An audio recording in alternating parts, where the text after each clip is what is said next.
दिल्ली के अंदर चुनाव की तारीखों का ऐलान हो चुका है। 5 फरवरी को चुनाव और 8 तारीख को नतीजे आएंगे। आप कैसे देख रहे हैं दिल्ली के चुनाव के, जिस तरह से बीजेपी के नेता रमेश बिधूड़ी के महिलाओं को लेकर के जो बयानबाजी उन्होंने की है, जिस तरह से प्रियंका गांधी के गाल हैं, उस तरह से दिल्ली की हम सड़कें बना देंगे। आतिशी मार्लेना सिंह उन्होंने कहा कि उन्होंने अपना बाप बदल लिया। ये इस सब को आप कैसे देखते हैं? मिस्टर विधूड़ी जो है इनकी तो मतलब आप जानते हैं इनकी हिस्ट्री क्या है। एक सीरियल ऑफेंडर है ये, है ना। हर समय ही मतलब इन्होंने पहले भी पार्लियामेंट में किस तरह की भाषा का प्रयोग किया था और फिर उनके ऊपर कोई एक्शन नहीं लिया गया। बेसिकली बात तो यहाँ पर यही है, क्योंकि ये लोग कोई भी एक्शन नहीं लेते। केवल ये कहने से आज चुनाव आयोग वाले भी कह गए कि हाँ ये निंदा करनी चाहिए हमको केवल।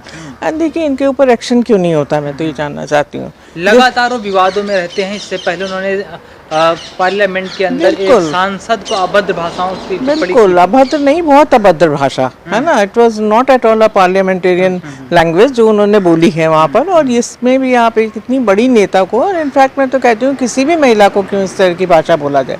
मैं ये इसमें बिल्कुल भी राजनीति नहीं कर रही। मैं सोचती हूँ कि किसी भी दल का महिला हो, मतलब दलगत राजनीति से ऊपर हटके हमें ये देखना चाहिए कि जिस तरह से कुछ भी कह देते हैं ये लोग। और देखिए जिस तरह के एक इतनी बड़ी नेता के बारे में उन्होंने कुछ कहा है, तो मतलब बिल्कुल मतलब हम तो इसकी कड़ी निंदा करते हैं। आप उन्होंने अपने आतिशी जी के बारे में, अब उनको क्या मतलब है उनके पेरेंट्स के बारे में कुछ बोलने का। एक वो जो कह रही हैं गलत नहीं कह रही हैं कि मतलब एक ऐसी महिला के पिता हैं और मतलब कह रही हैं ओल्ड एज है उनकी बिल्कुल, एंड पकड़ के चल भी नहीं पाते, तो आज उनको गाली बकने का क्या मतलब है। मतलब किस तरह की भाषा है। और सबसे लेना थी, अब आतिशी सिंह बन गई हूँ। जी बिल्कुल, वही तो मैं कहा। उन्होंने तो देखिए बड़ी अजीब सी बात है। और मुझे तो मेरा तो मतलब ये सब तो है ही मतलब गलत मैं कहती हूँ, पर मेरा तो सवाल सिर्फ इतना है कि कभी भी कोई एक्शन क्यों नहीं होता इनके ऊपर, है ना। पहले आपने उनको एमपी का टिकट नहीं दिया, बोला कि उनको सज़ा मिली है इसलिए उनको टिकट नहीं मिला, और अब जब जैसे ही एमएलए का टिकट दे दिया और उन्होंने वो भी आती ही शुरू हो गए। दिल्ली के कालका जी सीट से चुनाव लड़ रहे हैं, और वहाँ के लोगों को क्या संदेश देंगी इनके विधूड़ी के बयान को लेकर? देखिए विधूड़ी जी का जो बयान है ना, उस पर हमें संदेश देने की क्या ज़रूरत है। लोग मतलब जनता इनको जवाब देगी इस बात का। ये जनता बहुत समझदार है और कोई भी इन चीज़ों को बढ़ावा नहीं देना चाहता। केवल मतलब जो ये बीजेपी है वो कभी भी इन पे कोई एक्शन नहीं लेते। एक अगर ये ने पहले एक्शन लिया होता तो आज दूसरी बार उसकी हिम्मत नहीं होती इस तरह की बातें करने की। तो देखिए देश की जनता तो जानते। अपमान कहाँ हुआ? हमने कोई महिला का अपमान थोड़ी ना किया है। इससे पहले भी हेमा मालिनी को कहा गया था, उनका हेमा मालिनी की बात छोड़िए, प्रियंका गांधी की जैसे कानून का हम बनाएंगे। देखिए हेमा मालिनी को भी अगर कहा गया था तो उसकी भी हम निंदा करते हैं। ऐसा नहीं है कोई भी महिला हो, मैं तो कह रही हूँ अगर कोई छोटी से छोटी भी कोई महिला हो, अगर मतलब कोई भी हो, तो मैं तो यही कहूँ हम सबकी निंदा करते हैं, चाहे वो हेमा मालिनी जी को बोला गया या प्रियंका जी को बोला गया।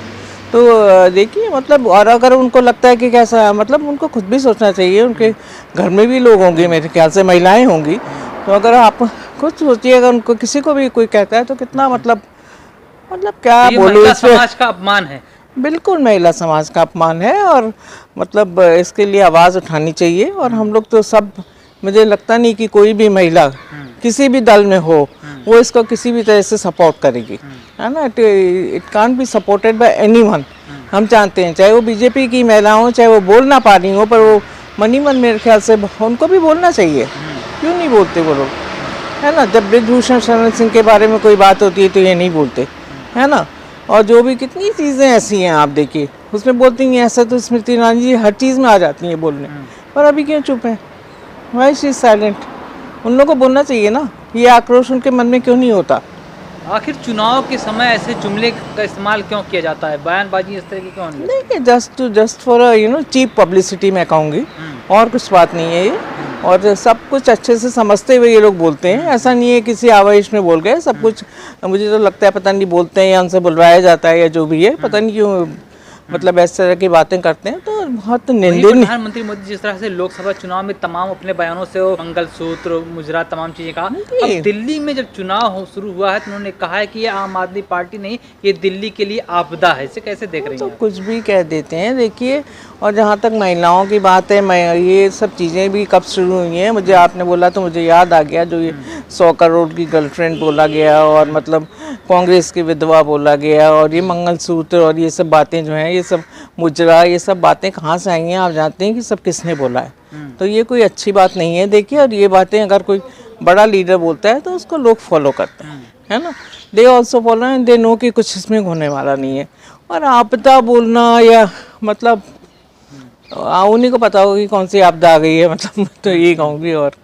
और क्या बोल सकते हैं इस पे देखिए। परवेश वर्मा, उन्होंने पैसे बांटते हुए जो पकड़ा गया मामला, तो वो बात तो है, यहाँ पे रॉन्ग प्रैक्टिस शुरू हो गई है। एक फ्री एंड फेयर इलेक्शन नहीं हो रहा है, एंड पैसे बांटना, उसके बाद ये कहना ये एनजीओ का पैसा था। एंड अब जब हम उनके पैम्पलेट्स देखते हैं तो उस पर खुलेआम मतलब मोदी जी की और अमित शाह जी की और उनके जो प्रदेश अध्यक्ष हैं उनकी फ़ोटो बनी हुई है उनके ऊपर। तो मतलब सब जानते हैं, खुलेआम बोल रही हैं महिलाएं। तो ये सब चीज़ें तो देखिए महाराष्ट्र में भी हमने देखी, एंड मेरे ख्याल से चुनाव आयोग को संज्ञान लेना चाहिए इन चीज़ों का, है ना। केवल ये कह के कि नहीं हम इसकी निंदा करते, नहीं करना चाहिए। अगर कुछ ऐसा हुआ है तो उनको संज्ञान लेना चाहिए, जिस तरह से कि वो हमेशा कोई अपोजिशन पार्टी का लीडर होता है उन पर संज्ञान लेते हैं, है ना। अगर राहुल गांधी जी कुछ बोलते हैं तो एकदम उनके ऊपर FIR हो जाती है। तो यहाँ पर क्यों नहीं होता ऐसा कुछ होना चाहिए। दिल्ली के अंदर रोहिंग्या मुसलमानों को लेकर के लगातार बयानबाजी तेज है।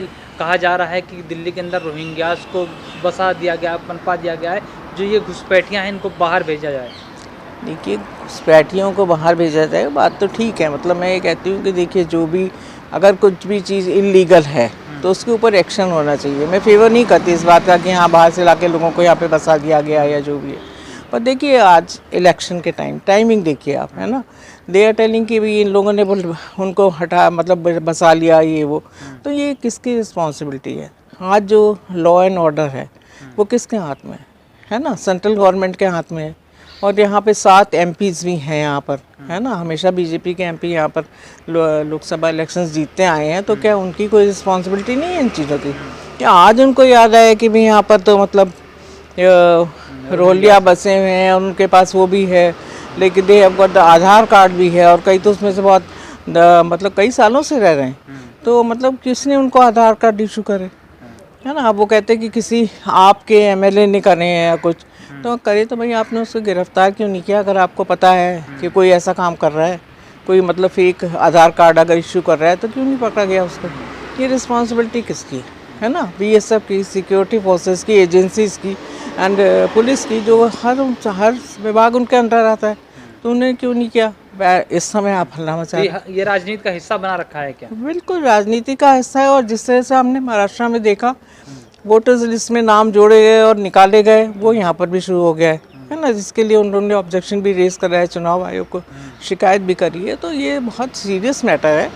थोड़े थोड़े वोट से आदमी हार जाता है, जीत जाता है ना। तो इस तरह से अगर वोटर्स बढ़ेंगे और कटेंगे और मतलब काट दिए गए हैं जो पूर्वांचली हैं, उन लोगों के साथ वो हुआ द सिंसियर वोटर्स एक्चुअली, उनके साथ भी अगर कुछ मतलब इस तरह की चीज़ें हो रही हैं तो वो मतलब मेरे ख्याल से बहुत दुर्भाग्यपूर्ण है।